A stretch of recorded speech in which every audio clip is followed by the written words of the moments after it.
नमस्कार, मैं अमित पांडे ज्योतिषी स्वागत करता हूं अपने YouTube चैनल पे। आज के इस खास कार्यक्रम में हम बात करेंगे होली और होलिका दहन के मुहूर्त के बारे में, क्योंकि इस साल होलिका दहन को लेकर के बहुत सारे संशय हैं। लोगों को ये समझ नहीं आ रहा है कि होलिका दहन का कार्यक्रम ग्रहण के बाद करना है, ग्रहण के पहले करना है, भद्रा में करना है। कुछ लोग कह रहे हैं कि भद्रा के पूंछ में कर दो। तो ये तमाम तरह की जो दिक्कतें, समस्याएं इस बार समाज में हैं, इन तमाम संशयों को, इन तमाम शंकाओं को दूर करने का मैं प्रयास करूंगा इस कार्यक्रम में। चलिए शुरू करते हैं। और सबसे पहले जो सबसे ज्वलंत इस समय टॉपिक है, होलिका दहन का मुहूर्त, उस पर बात करते हैं।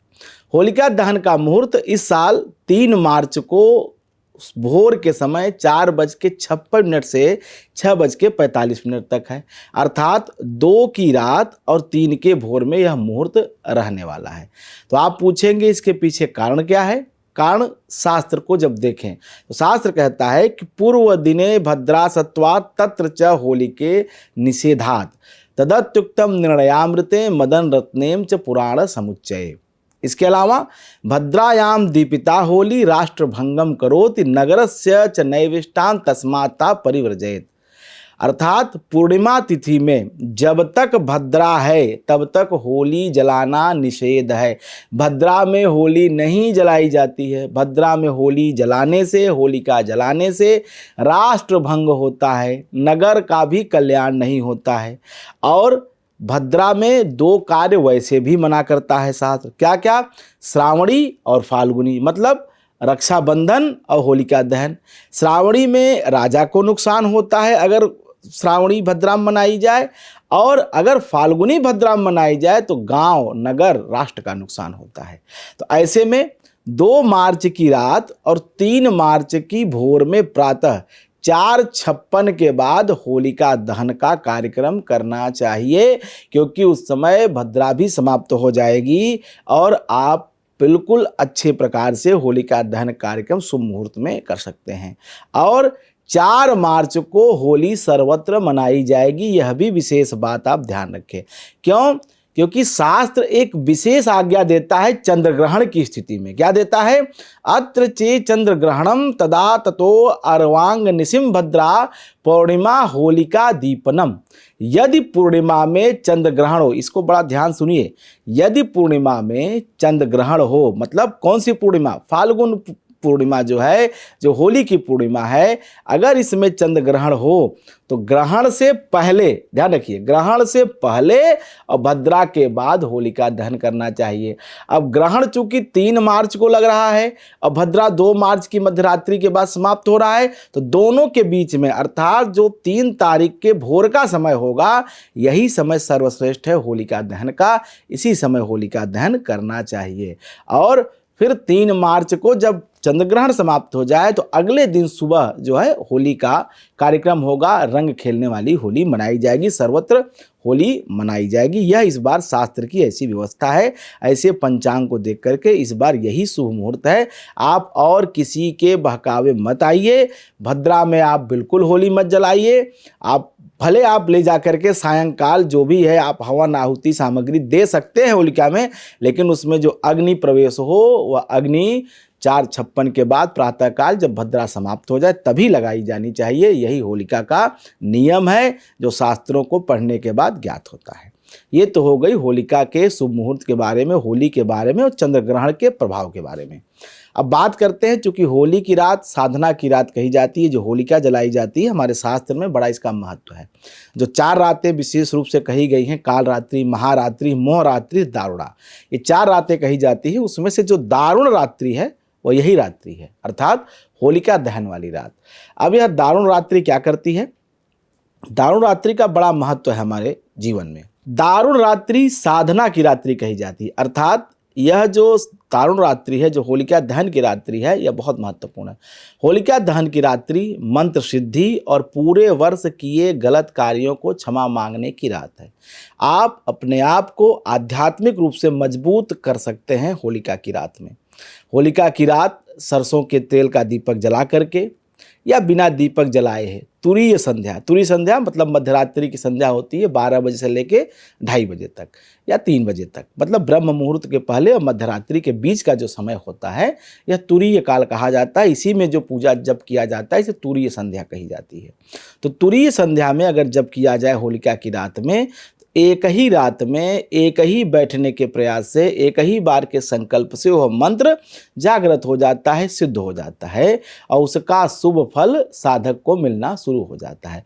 तो दारुण रात्रि बहुत महत्वपूर्ण है। दूसरी बात, यदि आप किसी ग्रह की पीड़ा भोग रहे हैं, अर्थात आपकी जन्म कुंडली में शनि, राहु, मंगल या किसी मार्केश ग्रह की दशा चल रही है, तो ऐसे में क्या खास उपाय करें? तो होलिका दहन के समय देसी घी में भिगो करके 2 लौंग, 1 बतासा, 1 पान का पत्ता अर्पित करें। ये बहुत जरूरी है और श्री हरि विष्णु के मंत्र के साथ उनका स्मरण करते हुए भगवान विष्णु का, और आप यह जब अर्पित करेंगे तो यह भयंकर से भयंकर कष्ट, शारीरिक पीड़ा और ग्रहों के दोषों से छुटकारा दिलाने वाला यह तरीका है, उपाय है। इसे आप जरूर करें क्योंकि होलिका की रात दारुण रात्रि है और यह बहुत विशेष रात्रि कही जाती है साधना की दृष्टि से। अब बात करते हैं आर्थिक संकट की, पैसों की दिक्कत की। अगर पैसों की दिक्कत है तो उसे भी दूर आप कर सकते हैं होलिका की रात। पैसों की दिक्कत की अगर चल रही है तो चंदन की लकड़ी यह बहुत महत्वपूर्ण हो जाती है। चंदन की एक लकड़ी ले लीजिए। ये चंदन की लकड़ी राहु को इंगित करती है। तो यह जब राहु खराब होता है किसी का तो उसके जीवन में ऐश्वर्य नहीं हो। पैसा तो मान लो सबके पास, किसी के पास कम है, किसी के पास ज़्यादा है। जो मजदूरी करता है उसके पास पैसे कुछ ना कुछ रोज आते हैं, लेकिन मैं उस धन की बात करता हूँ जो ऐश्वर्य देता है, ऐश्वर्य जो आनंद देता है, जो प्लेजर देता है। इतना धन अगर चाहिए, अगर उसमें कोई बाधा दिक्कत आ रही है तो उसके लिए जो है यह उपाय है कि चंदन की लकड़ी लीजिए और होलिका के समय जब होलिका की अग्नि जले तो उसमें आप दोनों हाथों से ऐसे होलिका में अर्पित करें, दोनों हाथों से, और उन्हें प्रणाम करें। इससे धन संबंधी मुश्किलें दूर हो जाएंगी। मंगल और राहु ग्रह की खराब दशा का फल समाप्त हो जाएगा। राहु की अगर खराब दशा चल रही है तो वह भी आपको अच्छा फल देना शुरू कर देगा। अगर वृश्चिक का, धनु का राहु है तो वह भी आपके लिए ठीक फल देना शुरू करेगा। और राहु ऐश्वर्य देता है। राहु ऐश्वर्य प्रदायकम। कलिकाल में राहु की कृपा से ही प्लेजर, ऐश्वर्य की प्राप्ति होती है। यह उपाय बहुत अच्छा है, जरूर आपको होली की रात करना चाहिए। अब अच्छे स्वास्थ्य की बात कर लेते हैं। अच्छे स्वास्थ्य के लिए क्या उपाय करना चाहिए? अगर आप अक्सर बीमार रहते हैं तो होलिका की रात में 11 हरी इलायची और कपूर को आप होलिका की अग्नि में आहुति के रूप में डालें। यह काफ़ी शुभ होगा आपके लिए। इससे बीमारी से मुक्ति भी मिलेगी।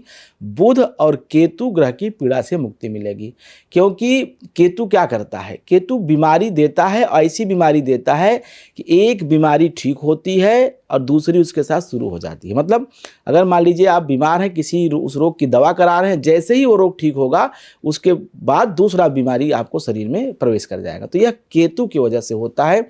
और ऐसे में अगर आप यह इलायची और कपूर का प्रयोग करते हैं, होलिका के रात में आहुति देते हैं होलिका की अग्नि में, तो निश्चित रूप से बुध और केतु की पीड़ा समाप्त होगी और बीमारियों से मुक्ति मिलेगी। अब बात करते हैं छोटे बच्चों से जुड़ी हुई उपाय के बारे में। छोटे बच्चे अर्थात 0 से लेकर 12 वर्ष तक के बच्चों की बात मैं करता हूँ। जब आप ज्योतिष पढ़ते हैं तो उसमें एक योग आता है बालारिष्ट योग। बालारिष्ट योग 0 से लेकर 12 वर्ष तक के बच्चों को परेशान करता है। बालारिष्ट, अरिष्ट और बालक, जो बच्चों के लिए अरिष्टकारी हो उन योगों को बालारिष्ट कहा जाता है। ऐसे में अगर जन्म कुंडली में बालारिष्ट योग है या कोई पीड़ा है तो सर्व बाधा मुक्ति के लिए हल्दी और सरसों के उपटन से आप अपने बच्चों का मालिश करें और उससे जो अपशिष्ट निकले उस अपशिष्ट को अगर होलिका की अग्नि में डाला जाए तो बच्चों की रक्षा सुरक्षा होती है। उनके ग्रह पीड़ा हो या किसी भी तरह से उनको कोई समस्या शारीरिक है तो वो ठीक हो जाती है। यह उपाय आप होलिका की रात जरूर करें। अब बात करते हैं संपन्नता प्राप्ति के लिए।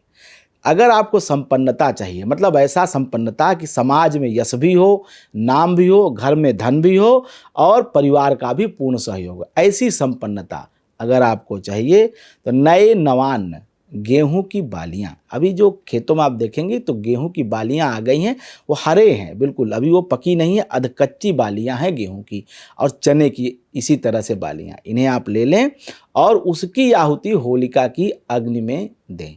इससे घर में संपन्नता बढ़ती है, संपन्नता की वृद्धि होती है। संपन्नता का अर्थ होता है कि परिवार का सर्वांगीण रूप से सशक्त होना, सर्वांगीण रूप से, चाहे अन्न से, चाहे धन से, चाहे बल से, चाहे यश से, हर प्रकार से अगर आप सशक्त हैं तो आप संपन्न हैं। ये उपाय करें तो निश्चित रूप से आपकी संपन्नता की वृद्धि होगी। अब अगले उपाय की बात करते हैं। किसी भी प्रकार का अगर आपको भय लगता है, चाहे राज भय हो, ग्रह भय हो, मानसिक भय है, तो मृत्यु का भय है, तो ऐसे में नारियल, लौंग, काला तिल और पीली सरसों, मतलब इसे आप नोट कर लें। नारियल ले लें जिसमें आप जल भरा वाला नारियल हो, अगर जल भरा वाला उपलब्ध नहीं तो सूखा गरी गोला भी प्रयोग कर सकते हैं, लेकिन प्रयास करें कि यह जो है जल भरा वाला नारियल हो तो बेहतर है। लौंग उसके साथ, काला तिल और पीली सरसों, यह पीड़ित व्यक्ति के ऊपर से उतार करके होलिका की अग्नि में डाल दें। निश्चित रूप से यह आपके लिए कल्याणकारी होगा और जिस भी उद्देश्य हेतु से जिस व्यक्ति के ऊपर से नज़र उतार के इस तरह से अग्नि में डाला जाएगा, उसकी हर प्रकार से रक्षा भगवान श्री हरि विष्णु नरसिंह भगवान करेंगे। यह उपाय बिल्कुल श्रेष्ठ है और यह आजमाया हुआ है। इसे आप करके देखिए, आपको निश्चित रूप से महीने भर में फर्क दिखाई देगा। अब एक विशेष उपाय कहता हूँ जिसे सबको करना चाहिए, सभी सनातन धर्मावलंबियों करना चाहिए।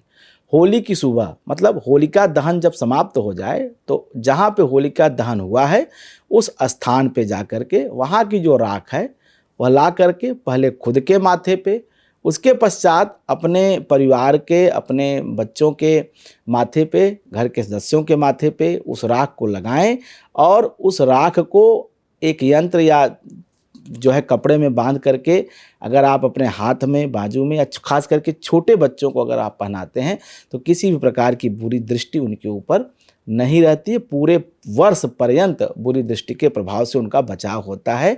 और यह यंत्र, यह राख किसी भी स्थिति में, किसी भी परिस्थिति में अशुद्ध नहीं होता है।